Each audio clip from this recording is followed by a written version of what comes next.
इस समय हम उसी कैंपस के अंदर हैं जहां पर भ्रष्टाचार की इमारत है। आप देख सकते हैं कि यहाँ पर जो लोग रह रहे हैं वो यहाँ से जाने की तैयारी कर रहे हैं, सेल्फी ले रहे हैं बिल्डिंग के साथ। आइए उन्हीं से बात करते हैं, पूछते हैं, क्योंकि ये परिवार यहीं रहता है। क्या नाम है आपका भाई साहब? मेरा नाम है रोहित सेयाल। तो रोहित जी, यहीं रहते हैं आप? हाँ जी, हाँ जी, यहीं पर मैं रहता हूँ। 2011 से हम लोग यहीं पर रह रहे हैं बेसिकली। हाँ जी। जब इस कॉम्प्लेक्स के अंदर या सोसाइटी के अंदर आपने मकान लिया था, हाँ, हाँ। क्या सोचा था और क्या हो रहा है? हाँ, वही बेसिकली हम लोगों ने बहुत अच्छे नियत से लिया था घर यहाँ पर। बट फिर आगे आकर हम लोगों ने देखा कि ये बिल्डिंग जैसे खड़ी होती गई बेसिकली, तो काफ़ी मतलब इन टर्म्स ऑफ क्लाइमेट और धूप और वो सब में रुकावट आने लग गई बेसिकली। और हमें ऐसे लगा कि ये तो हमारा ही लैंड है यहाँ पर। एंड इतनी बड़ी बड़ी इमारत यहाँ पर खड़ी हो गई है, तो हमारे आरडब्ल्यू ने इसके लिए कोर्ट केस फाइल करा था। 2014 में हम लोगों ने जीता एक कोर्ट केस। उसके बाद फिर आगे अपील डाली थी सुपरटेक बिल्डर ने। एंड फिर आगे हम लोगों ने इसमें सुप्रीम कोर्ट में हमने लड़ाई करी इसके ऊपर बेसिकली।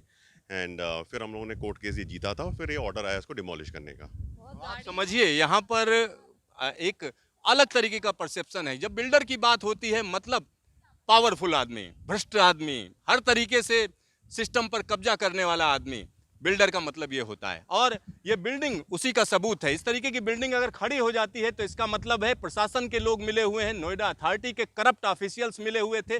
26 लोगों को कहीं ना कहीं उसकी सजा भुगतनी पड़ रही है। और लेकिन अगर बिल्डर की बात करें तो क्या हुआ? कुछ नहीं हुआ, क्योंकि बिल्डर को जेल के अंदर होना चाहिए। इस तरीके का काम किया गया और उसके बाद यहाँ पर रहने वाले लोग परेशान हो रहे हैं और एक बड़ी एजेंसी लगाई गई है जो विस्फोटक के जरिए इसको उड़ाएगी। आइए पूछते हैं, यहाँ पर और भी लोग हैं। क्या नाम है आपका? मेरा नाम रुचि सयाल है और हम 2011 से इस सोसाइटी में रह रहे हैं। रुचि जी, इतने लंबे समय से आप रह रही हैं, एक लंबी लड़ाई लड़ी गई, जो कानूनी लड़ाई, कानूनी दांव-पेच हुए, उसके बाद अभी बिल्डिंग गिराई जा रही है, क्या कहेंगे?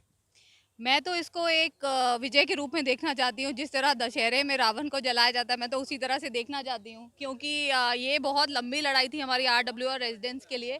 बिकॉज आप देख सकते हैं कि यहाँ रहने वाले एस्टर 2 एस्टर 3 के जो रेजिडेंट्स हैं उनका धूप हवा सब कुछ ब्लॉक किया जा चुका है। इसके बिल्डर ने ये भी नहीं सोचा कि कभी अगर कोई इमरजेंसी आती है, फायर की ज़रूरत है, एम्बुलेंस की ज़रूरत है, तो 9 मीटर के डिस्टेंस में ना एम्बुलेंस ना फायर, कुछ भी, किसी भी रेजिडेंट की सेफ्टी के बारे में नहीं सोचा और केवल अपने प्रॉफिट के बारे में उसने सोचा। तो मैं तो एक इसको एमरल्ड कोर्ट की विजय की तरह देखती हूँ और मैं ये देखती हूँ, मैं बहुत गर्व महसूस करती हूँ कि हमारे आरडब्ल्यूए ने ये लड़ाई छोड़ी नहीं। सत्यमेव जयते, अंत में हमारी विजय होगी। सत्यमेव जयते, सत्य की विजय होती है। एक छोटा बच्चा भी हमारे साथ है। बेटा, क्या समझते हैं? मम्मा ने कहा कि ये तो रावण का दहन हो रहा है, क्या कहेंगे? कि ये जो बड़ा अभी टावर है वो अभी तक गिरना चाहिए, क्योंकि अभी तक ये सेफ्टी, मतलब ये जो बड़ा टावर है अभी तक ये अभी होना नहीं चाहिए था।